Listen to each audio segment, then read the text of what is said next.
There are forces that operate in absolute quiet, not because they're weak, but because they don't need an announcement. They don't require drama. Tehust works steadily, invisibly, reshaping everything while making no sound at all.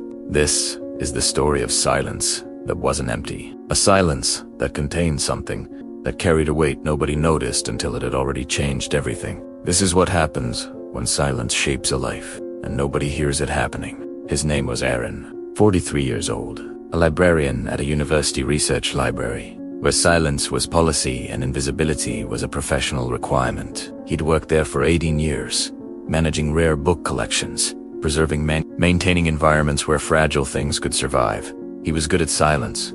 He'd always been, even as a child. He was the quiet one, the observer. He existed in the spaces between conversations rather than contributing to them.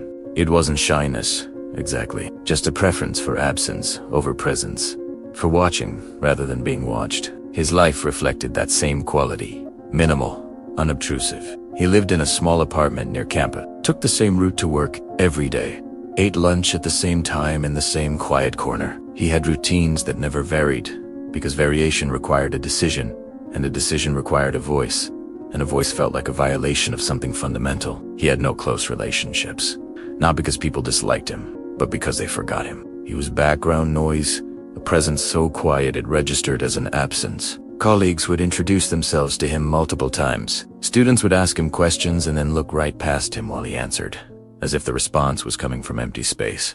He told himself this was fine, that he preferred it this way, that visibility required maintenance he didn't want to perform, that silence was his sanctuary, that being forgotten was a form of freedom. But sometimes, late at night alone in his apartment, he'd feel something else. Not quite loneliness, more like an awareness of his own transparency, like he'd become so quiet he'd started to disappear, like the silence was consuming him rather than protecting him. He didn't even wear color. Scent was an announcement, a declaration of presence, and that was exactly what he'd spent his life avoiding. Better to smell like nothing, to be an olfactory blank space. One day, a package arrived at the library, addressed to special collections. No sender, just careful handwriting requesting a preservation assessment of the enclosed item. A standard request. Aaron handled dozens like it every month. Inside was a small 19th century wooden box with intricate carvings and beautiful craftsmanship. And inside that box, wrapped in aged silk, was a bottle. Anti-glass, delicate, containing a liquid that looked like oil but moved like water. There was a note, handwritten on paper that had yellowed with time, for the keeper of silent things. This belonged to someone who understood that absence can be presence, that quiet can be power, that what isn't said shapes lives as much as what is. If you understand this, then you understand why it should be yours. Aaron read it 3 times. He felt something shift in his chest. Recognition, as if the note was describing him, as if someone had seen him clearly and decided he needed this, whatever this was. He should have cataloged it, logged it as a donation, followed protocol. But instead, he took it home. He told himself he needed to research it properly, to identify its origin before processing it officially. But really, it was because the note had made him feel seen for the first time in years, and he wasn't ready to make that feeling public. That night, in his apartment, he examined the bottle. The liquid inside was clear, slightly viscous. He opened it carefully, expecting a scent, but there was nothing. No fragrance, no odor, just an absence where something should have been. He applied a small amount to his wrist and waited for a reaction, for a scent to emerge, for something to manifest. Nothing happened, just silence, just the feeling of the liquid absorbing into his skin and then disappearing completely, leaving no trace. He went to bed confused, disappointed. He'd expected something significant, but had received nothing, just more of what his life already contained. But the next morning, something was different. He couldn't identify what it was.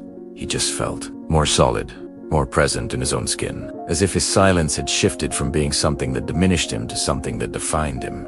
At the library, people noticed him, not dramatically, just small shifts. The head librarian made eye contact when passing him in the hallway, actually saw him rather than looking through him. A student asked him a question and waited for his full answer instead of wandering away mid. His colleague invited him to lunch.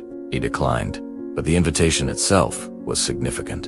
In 18 years, nobody had invited him anywhere. He'd been too quiet, too forgettable, Over the following weeks, the changes accumulated. People remembered his name. They sought his expertise. They actually listened when he spoke, not because he'd become louder, but because his silence had become different. It had transformed from an absence of sound to a presence of quiet. It felt intentional. He realized the liquid hadn't added a scent. It had added weight to his absence.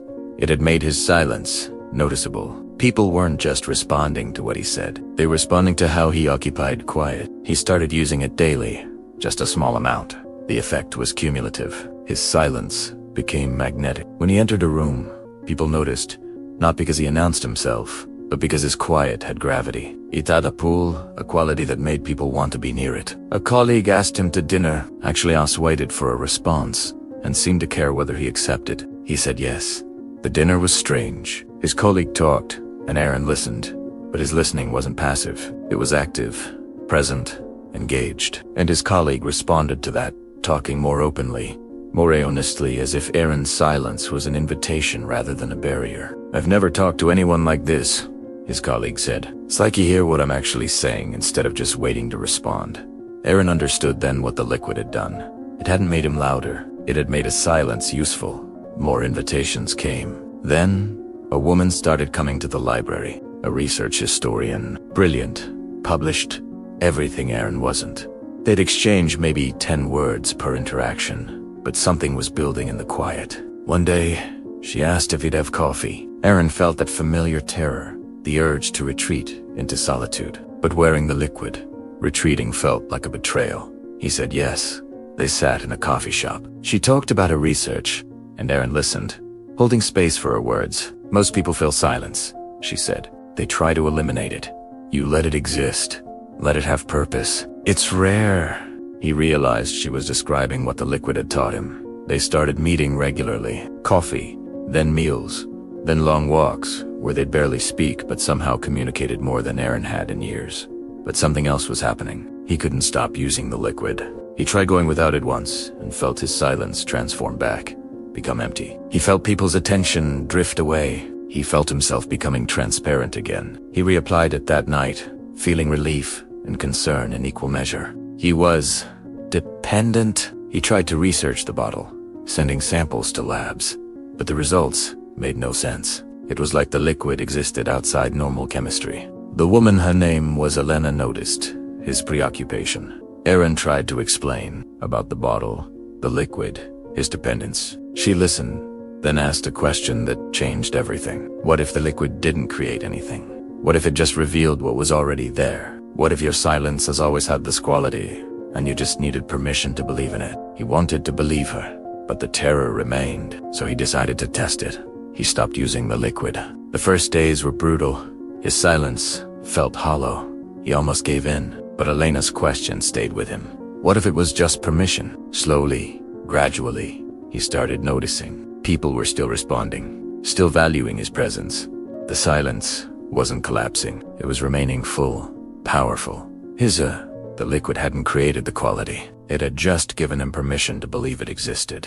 It had shown him that silence could be a strength, a gift. And once he'd experienced that, he didn't need chemical permission anymore. He just needed the courage to trust it was real. He kept the bottle on his shelf as a reminder that sometimes we need an external catalyst to reveal an internal truth. His silence is still powerful. It still draws people who need a container for their truth. But now he knows the power is his, not borrowed.